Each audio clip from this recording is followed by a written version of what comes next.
but also talk about your upcoming crowdfunding project. Very exciting. Um, Tell me when we're live. Are we live? no, we will be live in 3 minutes. Okay, because there's just a little live thing on the top here. It's live. Yeah, I started the. It's weird. I have to start the Hangout broadcast, but it's not going to pull us into the Giving Day website until exactly 11 o'clock. Okay. So you've been doing this for 24 hours? That's right. Final hour. So you're on the ultimate all-nighter now. That's right. How you doing? Pretty good. I did this last year, and towards the middle of the day, I was really hurting. And today, that never, That's good. a little tired, lethargic at times, but never hit like the big wall that I hit last year. So maybe I'm seasoned now. Or heavily caffeinated. Yeah, I think I've had a pretty good caffeine strategy. It's not suck it down. It's just kind of nurse it all the way through a lot of the day.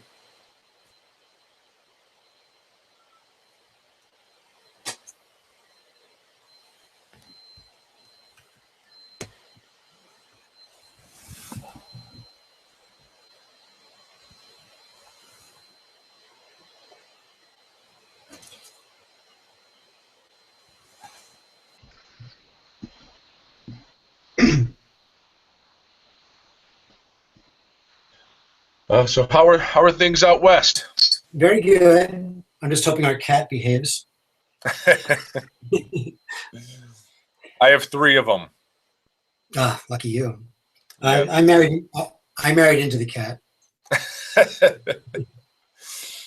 Actually, the cat died, and this is cat number 2. I'm still can't get rid of the cat. You know what they say? You can pick your partner, but you can't pick your cat. I think there's a saying there somewhere. Yeah. So 1 more minute, and we will be live. We'll be kicking off our last hour.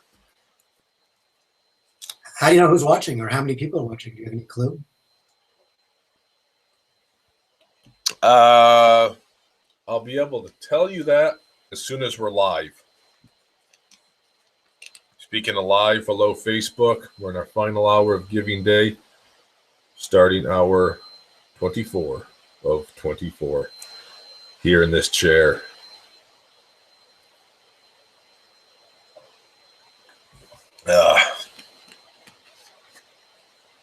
All right. 20 seconds.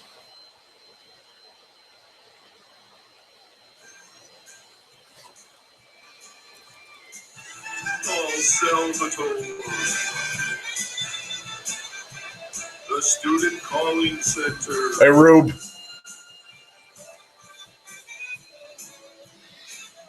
Henry Green, Sam Newman, Stonebreaker, Joey Green, and Corey Earl. All right. We are live, kicking off the final hour of Giving Day Live, the final hour of Giving Day 2016, the big sequel, as they say. And great guest here, the second to last guest, coming to us from California, Southern California, Joey Green, class of 1980. Joey, how are we doing on the left coast tonight?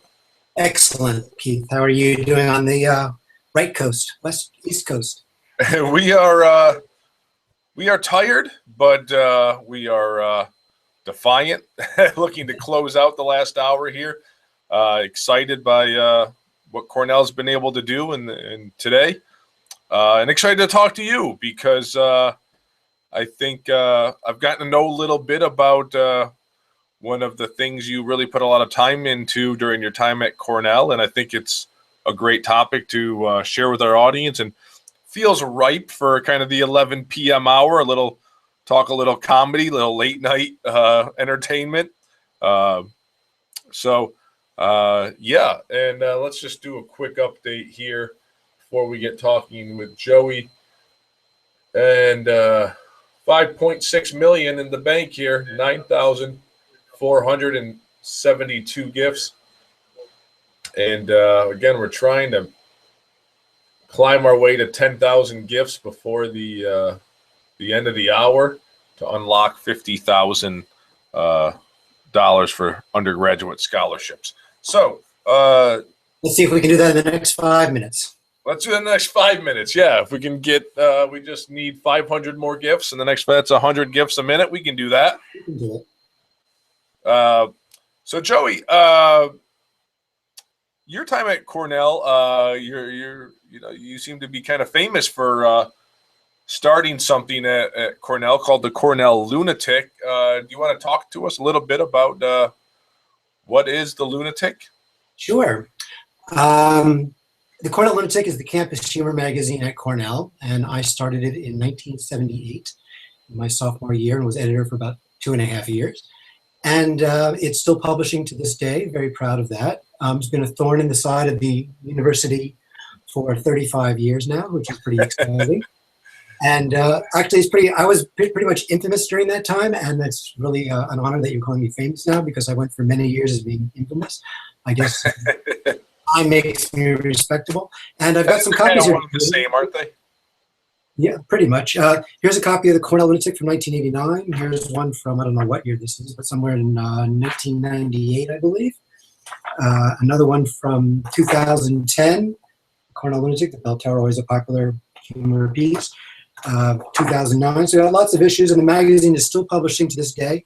There's one from 2003, and our friends from 1999. And the magazine comes out once a semester, basically April Fool's Day and Halloween, and it's been going strong. This year, we're very pleased that we have a woman editor, because that's a rare thing for a college humor magazine.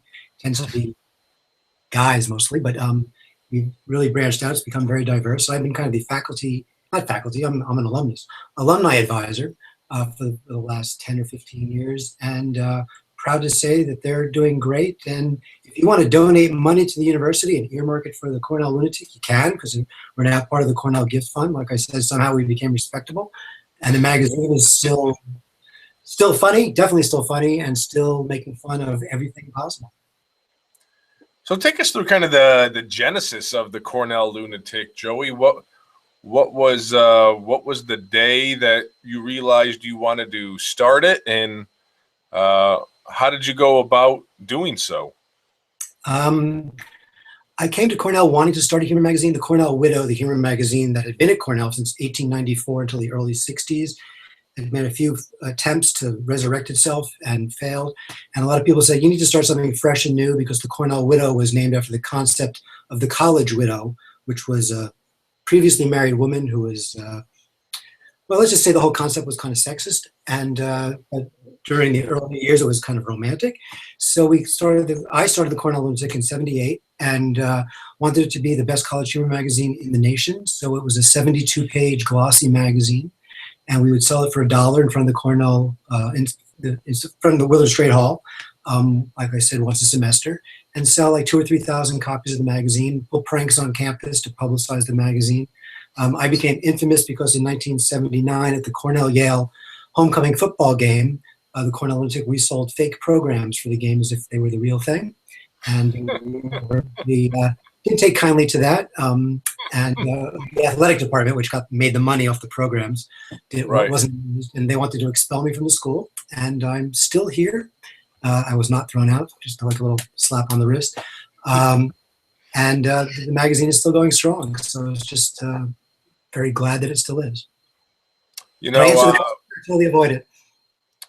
Don't want to give too much away, because I know you. We'll talk a little bit in a few minutes about your crowdfunding project, but I had the pleasure of sitting down with Isaac Kramnick to do an interview with him, and he talked about the Lunatic, and he talked a lot about how he kind of was one of the rare faculty members that kind of loved the Lunatic and loved that it ruffled people's feathers. And he talked a lot about how he thinks, especially now, and always has always been the case, but especially now, humor is really needed in this format on a college campus.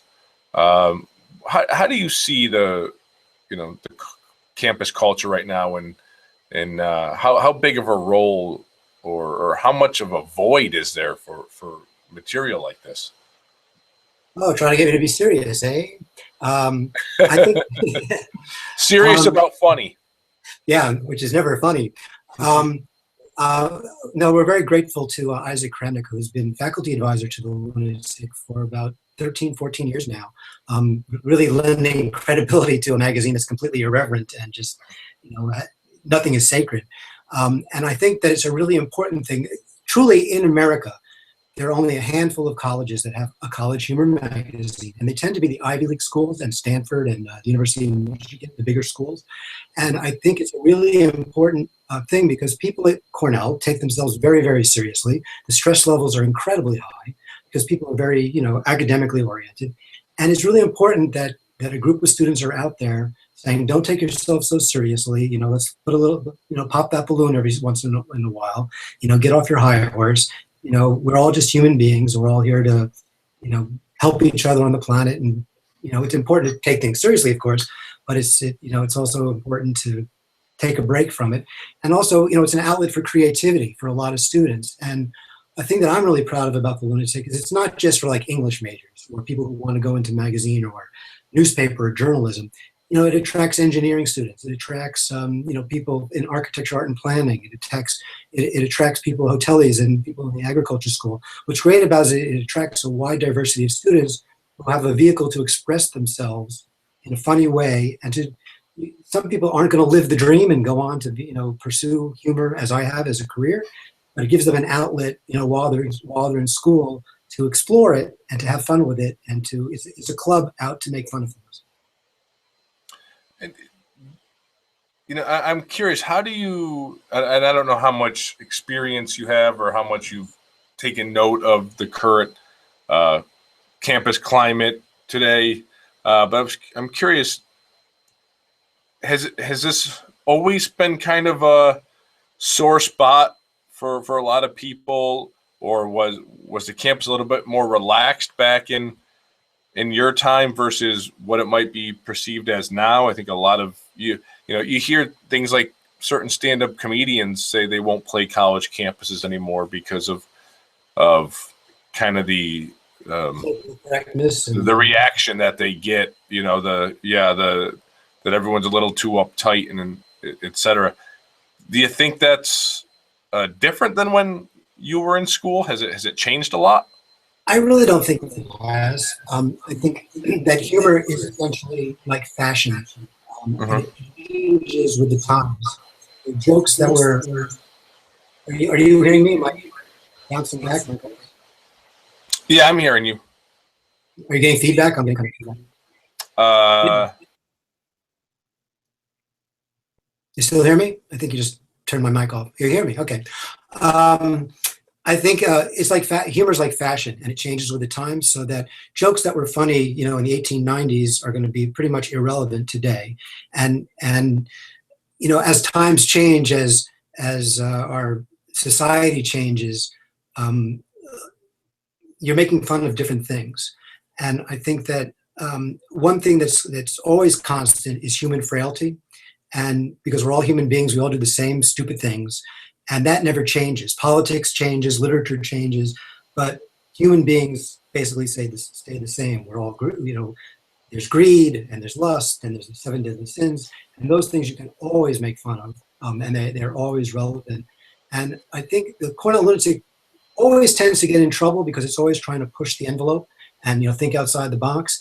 And so sometimes it'll do pieces in the magazine that might be politically offensive or socially irresponsible, but that's the beauty of it, because it's the total freedom of college students to have a publication where they can basically do anything. And because once you get into the real world and you're trying to write for a magazine, there's editors and there's censorship. I don't want to censorship, but it is. I mean, you can't express yourself as freely as you can when you're in college. So the Cornell Daily Sun, which I worked on also, the Cornell Lunatic, any literature magazine at Cornell, the Cornell Engineering magazine. What's beautiful about it is it gives students the opportunity to really express themselves as freely as they'll ever be able to. And then what's also beautiful is you get the reaction of a very intelligent college community. And so you get this feedback to realize, did you make a mistake with what you said? Or, are people supportive of it? It's a really wonderful test tube, essentially. Do you think there's,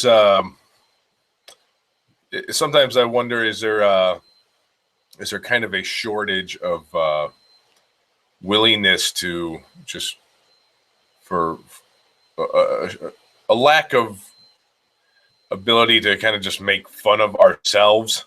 It seems like, I think one thing humor writers and comedians usually are very comfortable with is just kind of making fun of themselves. And so they are pretty good about, writing about other people in other situations. It feels like comedians kind of write from a perspective sometimes that, I would say this about myself and I wouldn't care, but so many other people seem to care. Well, I think a beautiful thing about comedians is that comedians are different from comedy or humor writers, in that comedians are basically creating a character that is dysfunctional. And all of us, it's just a human nature that we love dysfunction. That's why there's some political candidates who are very popular, because they're just beautifully dysfunctional. So many sitcoms, it's all about dysfunctional characters. And comedians themselves, if you think of your favorite comedians, you picture that comedian in your mind, you're picturing the character, you're not picturing the jokes. You're not hearing the jokes. If it's Rodney Dangerfield, you're seeing that character. If it's USCK, you're seeing that character. If it's George Carlin, it's that character. And so what they're doing is they're showing you a dysfunctional character that you can't help but love. And then through that dysfunctional character, you're seeing all the character's foibles and flaws and discrepancies. And you're basically, in a way, they're holding a mirror up to you so you can laugh at yourself. And in humor writing, the Cornell Lunatic, humor magazine can be satiric, and it can be using parody and using all sorts of bad taste or whatever to just make fun of a situation. So if it's something like, I think the best example is in history. If you look at Jonathan Swift and are you familiar with his essay, A Modest Proposal? I am not. Jonathan Swift, in his time writing from Ireland during the potato famine type years, proposed that the Irish, what they should do is raise their children, their babies, and as food, and cook the babies.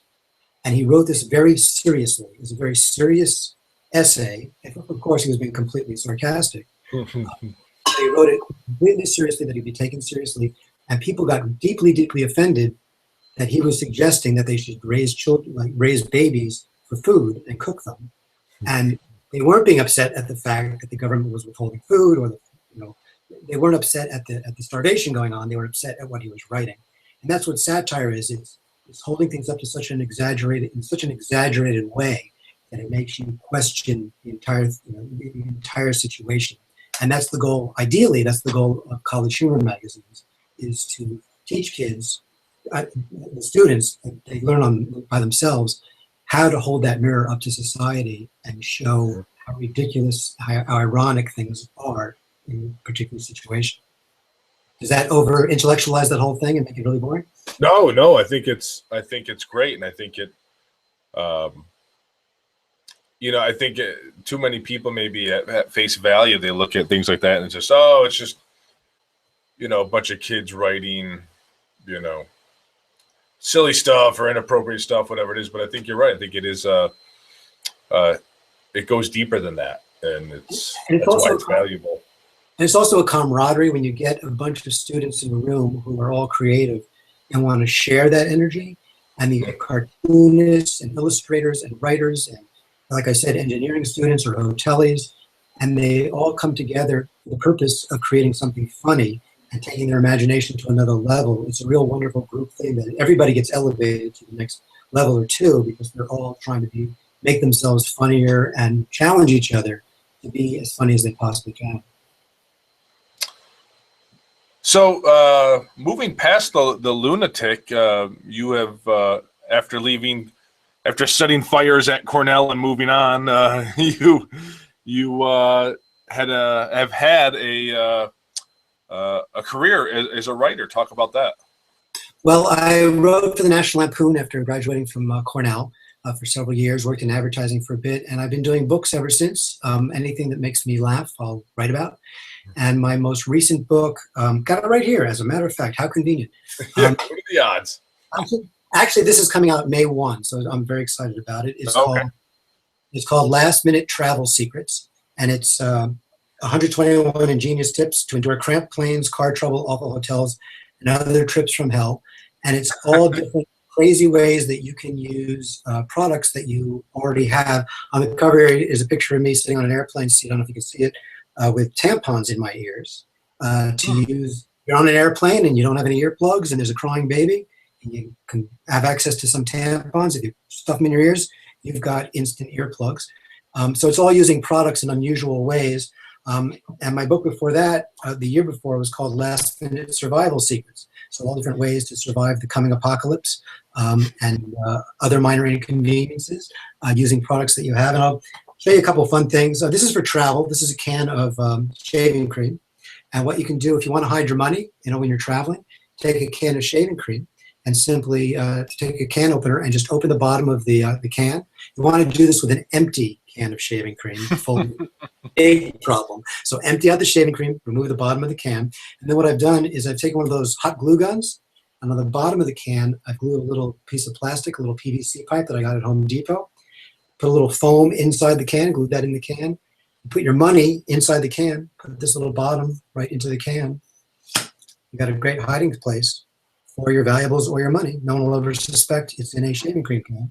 Another great tip, if you've got a cell phone, as most people do, and you're not getting good reception, you're on the road or you're traveling or even at home, there's an emergency, not getting good reception, you can take a Coca-Cola can, and after drinking the soda, you take a pair of scissors, and the aluminum is really thin on these cans. You can just take a pair of scissors, and like here, I've cut off the top of the can, like you see.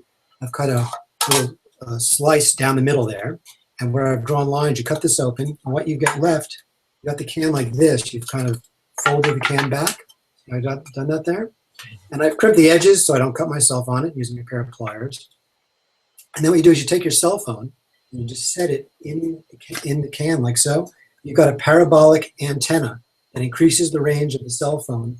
It's a little stand to hold the cell phone, and it will totally increase your cell phone reception just using a Coca-Cola can. And also, if you're in a hotel room and you're traveling and you want to hide your valuables and you don't have that prepared shaving cream, you can hide your valuables in a box of Tampax tampons. And what you do is you take a box of these. I know a lot of you men at home have never actually touched a box of these. You take a box of these tampons, take one out, take a pair of scissors, slice open the wrapper like I've done here, pull out the tampon, and it comes in this cardboard tube, Keith. And it's a cardboard tube that's hollow at one end. And so what you do is you roll up your money really tightly and slip it inside the hollow end of the applicator, the tube, put it back in the wrapper, back in the box. What crook is going to go looking through a box of tampons? Men don't touch these things. We make fun of the ladies. We say, a lot of you are afraid of mice. We're afraid of this cardboard box. Well, I think those are some great tips. And that's just a few of them. I've got hundreds of them. And so those are some of the books I've most recently written. And I've also written books on cleaning tips. I've got one called Joey Green's Cleaning Magic, which is all different ways you can use Coca-Cola, for example, you can use to clean a toilet. Just pop up a can of Coke, pour it in your toilet, let it sit 15 minutes, brush and flush. It's the ascorbic acid, the citric acid, and the phosphoric acid in the Coke that cleans the vitreous china of your toilet bowl. And so it's got all sorts of cleaning tips, like a diamond engagement ring. If you want to clean a diamond engagement ring, just drop it in a bowl of, in a glass of water. Drop in 2 Efferdent tablets, the denture cleansing tablets. Let it sit for 10 minutes. Efferdent is strong enough to get all that gunk and tartar off of dentures, but it's gentle enough not to harm the dentures. So the Efferdent cleans the diamonds. The diamond is one of the strongest substances known to man. The Efferdent's not going to hurt the diamond, and problem solved. And I've got a book, another book. I've written like 50 of them, so I can go on for hours here. I can keep you I was awake for actually going to ask you. That was going to be my next question. How many books have you written to date? I think I'm up to like 58 to 59 because I've got a couple in progress. So I don't really spend my time counting them, but it's around that number. About 2 years ago, I came out with this one called Magic Health Remedies, which is all different ways you can use the brand name products that you've got around the house. Instead of running to the drugstore in the middle of the night, you may have a product in your house right now that you can use to solve whatever problems you have. Like if you've got a toothache, you can't get to the dentist right away, just take Tabasco sauce, a little drop of Tabasco sauce, put it on the gum wherever the tooth is bothering you. The Tabasco sauce will numb the gum, numb the pain, so prevent you from having to run to the dentist immediately. Obviously, you want to get to the dentist as soon as possible, but in the meantime, you can use Tabasco sauce. So it's got a lot of tips for all, hundreds and hundreds. There's 1,363 different tips in this book. And then I've done some other type books of humor. I've got a book called The Zen of Oz, which is all about the 10 spiritual lessons from Over the Rainbow. Like never let those ruby slippers off your feet, I take as a spiritual lesson. We're all unique individuals. We've all got something special in our lives, and you should never let the ruby slippers off your feet because that's what makes you unique. And another book that I love that I did that I've given to a couple of professors at Cornell. It's called Selling Out: If Famous Authors Wrote Advertising, and I did little parodies of television commercials as if famous authors wrote them. So I did like Shout It Out, the liquid cleaning. Shout It Out as in the style of William Shakespeare. The Tidy Bowl commercial in the style of Herman Melville. Braid Kills Bugs Dead in the style of Franz Kafka.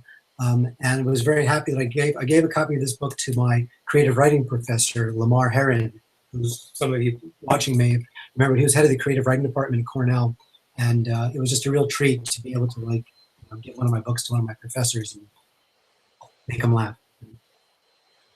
Well, I'm curious to know how you come up with a lot of those things. Is it just trial and error? You think about it and all the product stuff? Yeah.